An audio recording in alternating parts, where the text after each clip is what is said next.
I just had an idea. And that is, I was coming down here to go check out parking for parking garage number 4. And I noticed at the end of the SkyTrain, the rental car place. That might be kind of a cool perspective. It faces, have great views of the East Valley. I'm going to swing around. Hey, Boomers, Happy New Year. In just 2 days, we'll be celebrating the start of 2026. I'm going to be watching my 13th New Year's Day sunrise because that's how I started celebrating New Year's about 13 years ago. And today I found my spot for this year. Each year has been a different spot. I've had one New Year's I celebrated in Shelbyville, Kentucky. It was cloudy. I've had 4 years in Hawaii, on the island of Kauai, and then the others, I think about 7. This will be 8 locales here in the Phoenix Valley. Each year has been different. Each year has been new, of course, and each year was meaningful. So today I'm going to tell you about how I came up with this year's location. It's quite impressive. I'm going to try to recall by memory what happened, how it is I've not gone to really a New Year's Eve party in the last 13 years and why. Follow me here. It was the morning of, I think it was 2012, 2013. Anyway, I was up early as I normally am. And I did the proverbial, got my cell phone out. I went to Facebook. And in looking at Facebook, I made a comment or something. Now, I had gone out the night before as a single. And that's, by the way, I found New Year's Eve is really for a gathering of mostly family or let's say it's a couple's night for sure. So I went to see good friends of mine that played in a band. And I think I was the only guy in there that wasn't with someone else. That was by choice. But I was amongst some friends, but it just didn't feel right after all these years, 30, 40 years, New Year's Eve, going out, partying, having drinks. It lost its luster, so to speak. Now, I will say on the side, if I was with the grandkids or with a group of friends, I would get together with them even today on New Year's Eve. But anyway, I made a comment, and one of my friends who was also up who is very sarcastic, very funny, made a comment that inferenced, oh, gee, hey, Grandpa, what are you doing up so early on the first year, the night after New Year's Eve? You must be old. And of course, then we started this banter back and forth. And I came up and I jokingly said, I'm going to celebrate in the future New Year's Eve differently. Because last night, the night, before, just was like, this is not the way to welcome a new year where we make resolutions and goals and we look forward, hopefully, in hope, to a new start. This started this vision, I'll call it a vision, of what wouldn't it be cool to celebrate New Year's instead of with the light in New York City going down as extinguishing the previous year, that really the start of a year is when the sun comes up. And who's doing something between midnight and whatever? And who's to say that every day starts at the 1 minute past midnight? I like to think my day starts when I get up. So that's typically at sunrise, generally speaking, okay? The start of the day starts at a new beginning, which is sunrise, not the sunset. So there's that 12-hour, depending on where you are, period of darkness that we're sleeping. So it just hit me, the new year, the new start is with the rising of the new light, the sun. I've always been one to appreciate the sunrise and the sunset, those two in particular times of day. And I just thought, what if next year I start the year with the sunrise? Forget this New Year's Eve stuff. I'm over it.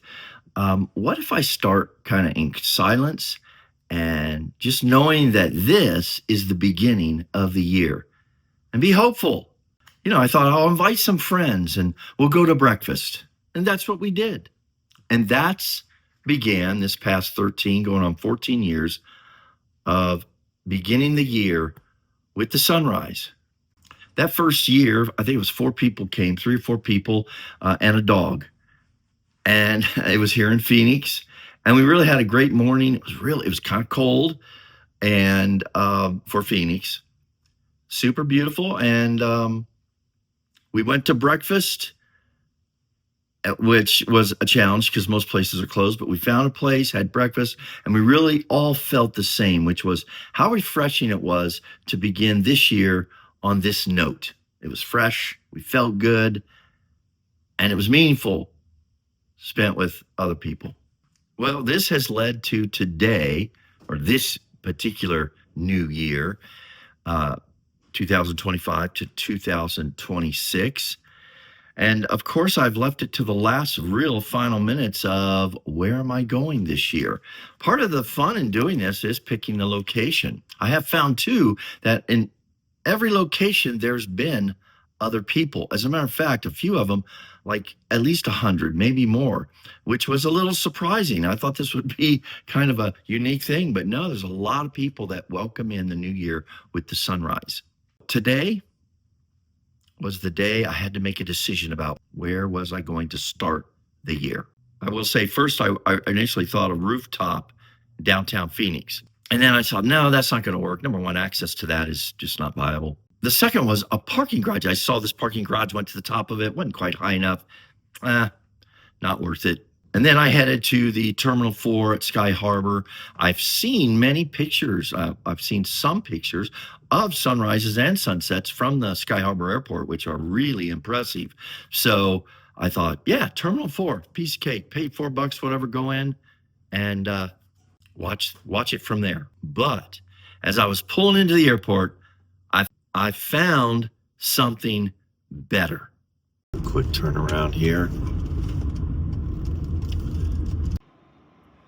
Okay. The sun will come up somewhere in that area. This might be better than the parking garage. Sun comes up at 7:30. This looks pretty good. I could catch flights coming in and the SkyTrain. This is a cool facility. Here comes a jet. Oh yeah. That would be fun to catch with the sunrise. I think I'll go in and ask people that work here if they've ever seen a sunrise. And if so, where do they recommend you watch it from? Okay, this was pretty cool. I have my confirmation and I found my spot for this year. So I'm talking to the baristas here at the Phoenix Magazine Cafe and Market, and both of them have been here at 5 in the morning and have said it is a beautiful, stunning sunrise. Okay, so this might be my idea. Either ride the SkyTrain, but I think what I'll do initially is I will come here where I'm out of the elements. Believe it or not, it's cold on New Year's mornings. It's so cold. We've been freezing before. And I can set up right here and catch the sunrise. Okay, so my idea is to catch the sunrise at the moment and then come out here and jump on the train, ride it all the way through the airport and then back. Wouldn't it be cool to capture an airplane and the SkyTrain with the sunrise? So in 2 days, I'll be at the rental car complex at Sky Harbor. And yes, if you're in the Phoenix area and you want to surprise me, come watch it down there with me, the sunrise. No! God, please, no! No! No!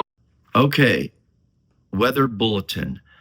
It's been cloudy here the last week almost. I hadn't even thought about this because it's supposed to rain.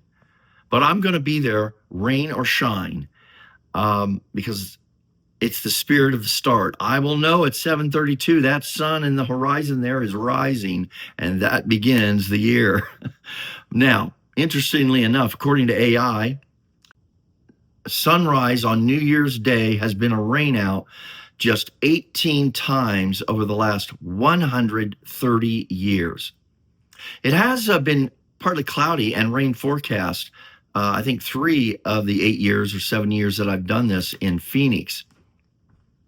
It's still, those actually provided some really cool sunrise shots because of the clouds. They actually add to a more impressive picture. Well, like I said, rain or shine, I'm going to be there, and then I'm jumping on the train. It's an all-weather train, no problem.